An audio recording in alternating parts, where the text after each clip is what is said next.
ವರ್ಷದ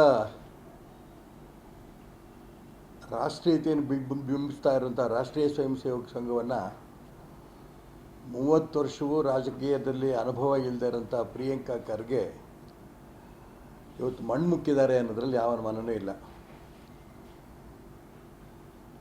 ಇವತ್ತು ಧಾರವಾಡ ಹೈಕೋರ್ಟಲ್ಲಿ ರಾಷ್ಟ್ರೀಯ ಸ್ವಯಂ ಸೇವಕ ಸಂಘದ ಎಲ್ಲ ಚಟುವಟಿಕೆಗಳಿಗೂ ಕೂಡ ಹೇಗೆ ಮುಂಚೆ ನಡೀತಾ ಇತ್ತೋ 100 ವರ್ಷದಿಂದ ನಡೀತಾ ಇತ್ತೋ ಅದೇ ರೀತಿ ಸರ್ಕಾರಿ ಜಾಗಗಳಿರ್ಬೋದು, ಬೇರೆ ಯಾವುದೇ ಜಾಗಗಳಲ್ಲಿ ಸಂಘದ ಶಾಖೆ ನಡೆಯೋಕ್ಕೆ ಅವಕಾಶ ಉಂಟು ಅಂತ ಸ್ಪಷ್ಟವಾಗಿ ಇವತ್ತು ಕೋರ್ಟ್ ತೀರ್ಪು ಕೊಟ್ಟಿರೋದು ಇದು ಭಾರತದ ರಾಷ್ಟ್ರೀಯತೆಗೆ ಸಿಕ್ಕಂಥ ಜಯ.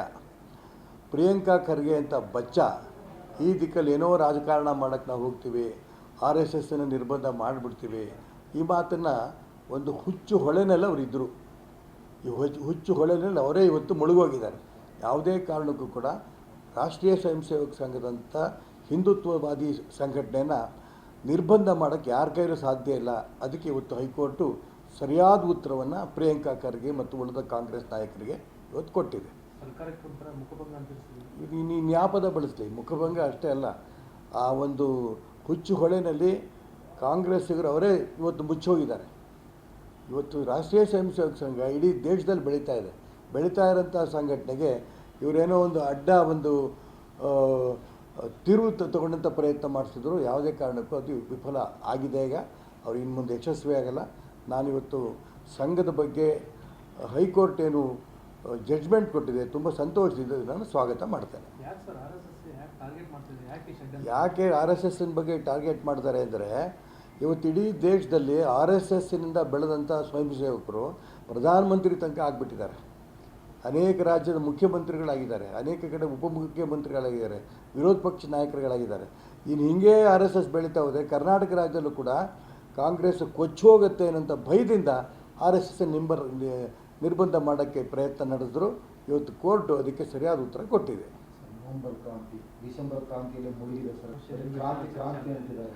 ಅಲ್ಲ, ಕ್ರಾಂತಿ ಅದು ಅವ್ರದ್ದೊಂದು ಭ್ರಾಂತಿ. ಕಾಂಗ್ರೆಸ್ಸಿನವರು ಅವ್ರ ಹೈಕಮಾಂಡು ಏನು ತೀರ್ಮಾನ ಮಾಡುತ್ತೋ ಅದು ಅವ್ರಿಗೆ ಬಿಟ್ಟಿದ್ದು. ಮುಖ್ಯಮಂತ್ರಿ ಯಾರು ಇರಬೇಕು, ಯಾರು ಇರಬಾರ್ದು, ಅವ್ರ ಪಕ್ಷದ ತೀರ್ಮಾನ. ಅದಕ್ಕೆ ನಾನು ತಲೆ ಹಾಕೋಕ್ಕೆ ಇಷ್ಟಪಡೋಲ್ಲ. ಆದರೆ ದಿನ ಕರ್ನಾಟಕ ರಾಜ್ಯದಲ್ಲಿ ರಾಜ್ಯದಲ್ಲಿ ನವಂಬರಲ್ಲಿ ಕ್ರಾಂತಿ, ಡಿಸೆಂಬರಲ್ಲಿ ಕ್ರಾಂತಿ ಆಗುತ್ತೆ ಅಂತ ಅಂದ್ಕೊಂಡು ಅಭಿವೃದ್ಧಿ ಕಾರ್ಯ ಸಂಪೂರ್ಣ ನಿರ್ಲಕ್ಷ್ಯ ಮಾಡಿಬಿಟ್ಟಿದ್ದಾರೆ. ಸರ್ಕಾರಿ ಅಧಿಕಾರಿಗಳಿಗಂತೂ ಯಾವುದೇ ಸಮಸ್ಯೆಗಳು ಕೂಡ ಅವ್ರಿಗೆ ಗಮನ ಕೊಡೋಕ್ಕೆ ಆಗ್ತಾಯಿಲ್ಲ. ಎಲ್ಲ ಫೈಲ್ಗಳು ಅಲ್ಲಲ್ಲೇ ಬಿದ್ದಿದ್ದಾವೆ, ಯಾವುದೇ ಅಭಿವೃದ್ಧಿ ಕಾರ್ಯ ಆಗೋಕ್ಕಾಗ್ತಾ ಇಲ್ಲ. ಹಾಗಾಗಿ ರಾಜ್ಯದಲ್ಲಿ ಒಂದು ಸರ್ಕಾರ ಇದೆ ಅನ್ನೋಂಥ ಭಾವನೆಯೇ ಜನಕ್ಕಿಲ್ಲ. ಆ ಒಂದು ಪರಿಸ್ಥಿತಿ ಗೊತ್ತಿದೆ. ನಾನು ಯಾವ ಪಕ್ಷನೂ ಕೊಟ್ಟಲ್ಲ. ನಾನು ಭಾರತೀಯ ಜನತಾ ಪಾರ್ಟಿಗೆ ಹೋಗೋದ್ರೆ ಅದೇ ಪಾರ್ಟಿಗೆ, ಕೊನೆ ಸಾಯೋ ತನಕನೂ ಕೂಡ BJPಯಲ್ಲಿ ಇರ್ತೀನೋ, ಬೇರೆ ಪಾರ್ಟಿಗೆ ಹೋಗಲ್ಲ. ಅಲ್ಲಿ ಸ್ವಲ್ಪ ಬದಲಾವಣೆಗಳಾಗಬೇಕು ಅಂತ ನಮ್ಮ ಅಪೇಕ್ಷೆ ಇದೆ. ಅದನ್ನು ಚರ್ಚೆ ಮಾಡ್ತಾಯಿದ್ದೀವಿ ದೊಡ್ಡವ್ರ ಹತ್ರ. ಆಮೇಲೆ BJPಗೆ ಹೋಗ್ತೀನಿ, ಅಲ್ಲಿ ತನಕ ಹೋಗಲ್ಲ. ಬೇಕಾಷ್ಟು ಜನ ಮಾಡಿದ್ದಾರೆ, ಅದನ್ನು ವಿವರಕ್ಕೆ ನಾನು ಹೇಳೋಕ್ಕೆ ಇಷ್ಟಪಡಲ್ಲ. 100 ವರ್ಷದ ರಾಷ್ಟ್ರೀಯತೆಯನ್ನು ಬಿಂಬಿಸ್ತಾ ಇರುವಂಥ ರಾಷ್ಟ್ರೀಯ ಸ್ವಯಂ ಸೇವಕ ಸಂಘವನ್ನು 30 ವರ್ಷವೂ ರಾಜಕೀಯದಲ್ಲಿ ಅನುಭವ ಇಲ್ಲದೆ ಇರೋಂಥ ಪ್ರಿಯಾಂಕಾ ಖರ್ಗೆ ಇವತ್ತು ಮಣ್ಣು ಮುಕ್ಕಿದ್ದಾರೆ ಅನ್ನೋದ್ರಲ್ಲಿ ಯಾವ ಅನುಮಾನವೂ ಇಲ್ಲ. ಇವತ್ತು ಧಾರವಾಡ ಹೈಕೋರ್ಟಲ್ಲಿ ರಾಷ್ಟ್ರೀಯ ಸ್ವಯಂ ಸೇವಕ ಸಂಘದ ಎಲ್ಲ ಚಟುವಟಿಕೆಗಳಿಗೂ ಕೂಡ ಹೇಗೆ ಮುಂಚೆ ನಡೀತಾ ಇತ್ತೋ 100 ವರ್ಷದಿಂದ ನಡೀತಾ ಇತ್ತೋ ಅದೇ ರೀತಿ ಸರ್ಕಾರಿ ಜಾಗಗಳಿರ್ಬೋದು, ಬೇರೆ ಯಾವುದೇ ಜಾಗಗಳಲ್ಲಿ ಸಂಘದ ಶಾಖೆ ನಡೆಯೋಕ್ಕೆ ಅವಕಾಶ ಉಂಟು ಅಂತ ಸ್ಪಷ್ಟವಾಗಿ ಇವತ್ತು ಕೋರ್ಟ್ ತೀರ್ಪು ಕೊಟ್ಟಿರೋದು ಇದು ಭಾರತದ ರಾಷ್ಟ್ರೀಯತೆಗೆ ಸಿಕ್ಕಂಥ ಜಯ.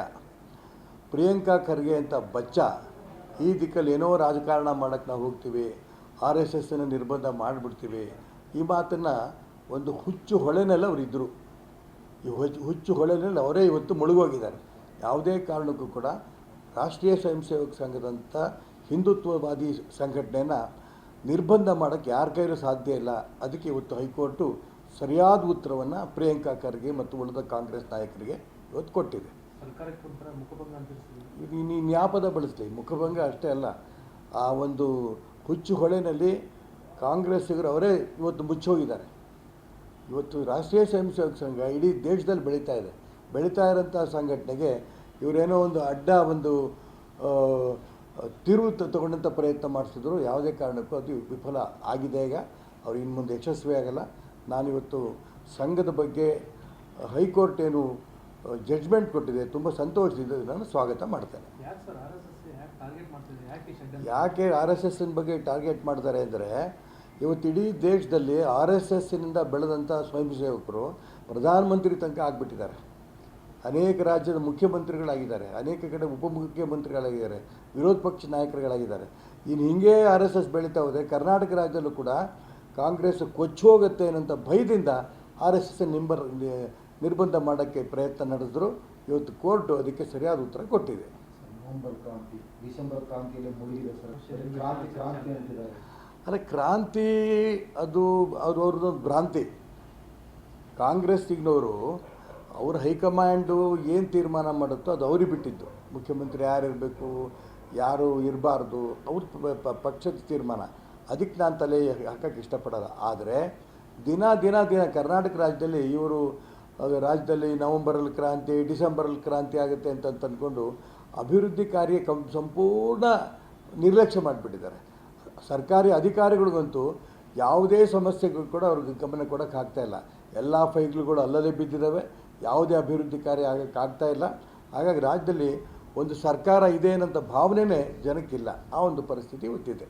ನಾನು ಯಾವ ಪಕ್ಷನೂ ಕೊಟ್ಟಲ್ಲ. ನಾನು ಭಾರತೀಯ ಜನತಾ ಪಾರ್ಟಿಗೆ ಹೋಗೋದ್ರೆ ಅದೇ ಪಾರ್ಟಿಗೆ, ಕೊನೆ ಸಾಯೋ ತನಕನೂ ಕೂಡ ಬಿ ಜೆ ಪಿಯಲ್ಲಿ ಇರ್ತೀನೋ, ಬೇರೆ ಪಾರ್ಟಿಗೆ ಹೋಗಲ್ಲ.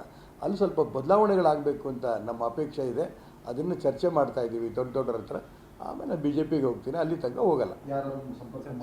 ಬೇಕಾಷ್ಟು ಜನ ಮಾಡಿದ್ದಾರೆ. ಅದೇನು ವಿವರಕ್ಕೆ ನಾನು ಹೇಳೋಕ್ಕೆ ಇಷ್ಟಪಡಲ್ಲ. 100 ವರ್ಷದ ರಾಷ್ಟ್ರೀಯತೆಯನ್ನು ಬಿಂಬಿಸ್ತಾ ಇರುವಂಥ ರಾಷ್ಟ್ರೀಯ ಸ್ವಯಂ ಸೇವಕ ಸಂಘವನ್ನು 30 ವರ್ಷವೂ ರಾಜಕೀಯದಲ್ಲಿ ಅನುಭವ ಇಲ್ಲದೆ ಇರೋಂಥ ಪ್ರಿಯಾಂಕಾ ಖರ್ಗೆ ಇವತ್ತು ಮಣ್ಣು ಮುಕ್ಕಿದ್ದಾರೆ ಅನ್ನೋದ್ರಲ್ಲಿ ಯಾವ ಅನುಮಾನವೂ ಇಲ್ಲ.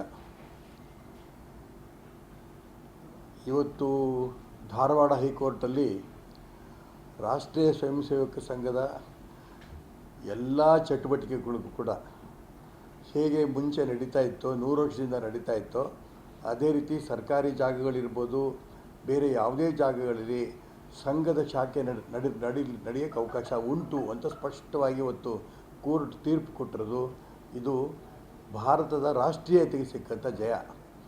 ಪ್ರಿಯಾಂಕಾ ಖರ್ಗೆ ಅಂತ ಬಚ್ಚ ಈ ದಿಕ್ಕಲ್ಲಿ ಏನೋ ರಾಜಕಾರಣ ಮಾಡೋಕ್ಕೆ ನಾವು ಹೋಗ್ತೀವಿ, ಆರ್ ಎಸ್ ಎಸ್ಸನ್ನು ನಿರ್ಬಂಧ ಮಾಡಿಬಿಡ್ತೀವಿ, ಈ ಮಾತನ್ನು ಒಂದು ಹುಚ್ಚು ಹೊಳೆನಲ್ಲಿ ಅವರಿದ್ದರು. ಈ ಹುಚ್ಚು ಹೊಳೆನಲ್ಲಿ ಅವರೇ ಇವತ್ತು ಮುಳುಗೋಗಿದ್ದಾರೆ. ಯಾವುದೇ ಕಾರಣಕ್ಕೂ ಕೂಡ ರಾಷ್ಟ್ರೀಯ ಸ್ವಯಂ ಸೇವಕ ಸಂಘದಂಥ ಹಿಂದುತ್ವವಾದಿ ಸಂಘಟನೆಯನ್ನು ನಿರ್ಬಂಧ ಮಾಡೋಕ್ಕೆ ಯಾರ ಕೈಲೂ ಸಾಧ್ಯ ಇಲ್ಲ. ಅದಕ್ಕೆ ಇವತ್ತು ಹೈಕೋರ್ಟು ಸರಿಯಾದ ಉತ್ತರವನ್ನು ಪ್ರಿಯಾಂಕಾ ಖರ್ಗೆ ಮತ್ತು ಉಳಿದ ಕಾಂಗ್ರೆಸ್ ನಾಯಕರಿಗೆ ಇವತ್ತು ಕೊಟ್ಟಿದೆ. ನೀನು ನ್ಯಾಪದ ಬಳಸಲಿ, ಮುಖಭಂಗ ಅಷ್ಟೇ ಅಲ್ಲ, ಆ ಒಂದು ಹುಚ್ಚು ಹೊಳೆನಲ್ಲಿ ಕಾಂಗ್ರೆಸ್ಸಿಗರು ಅವರೇ ಇವತ್ತು ಮುಚ್ಚೋಗಿದ್ದಾರೆ.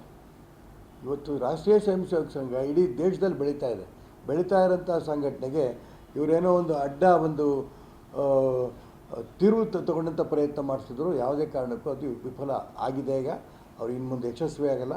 ನಾನಿವತ್ತು ಸಂಘದ ಬಗ್ಗೆ ಹೈಕೋರ್ಟ್ ಏನು ಜಡ್ಜ್ಮೆಂಟ್ ಕೊಟ್ಟಿದೆ, ತುಂಬ ಸಂತೋಷದಿಂದ ನಾನು ಸ್ವಾಗತ ಮಾಡ್ತೇನೆ.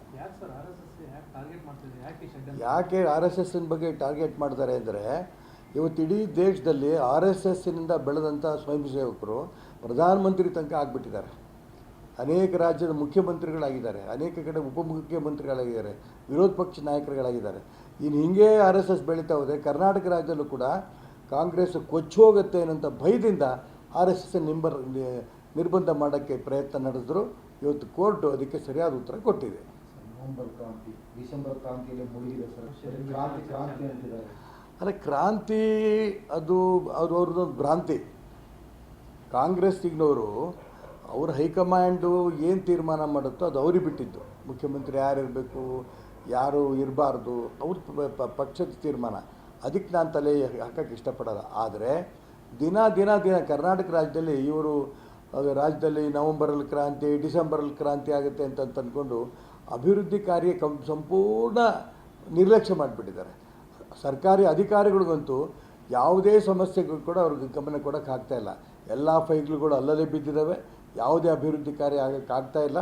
ಹಾಗಾಗಿ ರಾಜ್ಯದಲ್ಲಿ ಒಂದು ಸರ್ಕಾರ ಇದೆ ಅನ್ನೋಂಥ ಭಾವನೆಯೇ ಜನಕ್ಕಿಲ್ಲ. ಆ ಒಂದು ಪರಿಸ್ಥಿತಿ ಗೊತ್ತಿದೆ.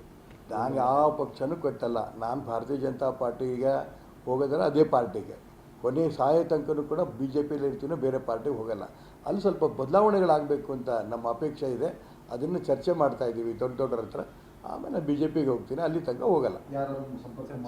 ಬೇಕಾಷ್ಟು ಜನ ಮಾಡಿದ್ದಾರೆ, ಅದನ್ನು ವಿವರಕ್ಕೆ ನಾನು ಹೇಳೋಕ್ಕೆ ಇಷ್ಟಪಡಲ್ಲ.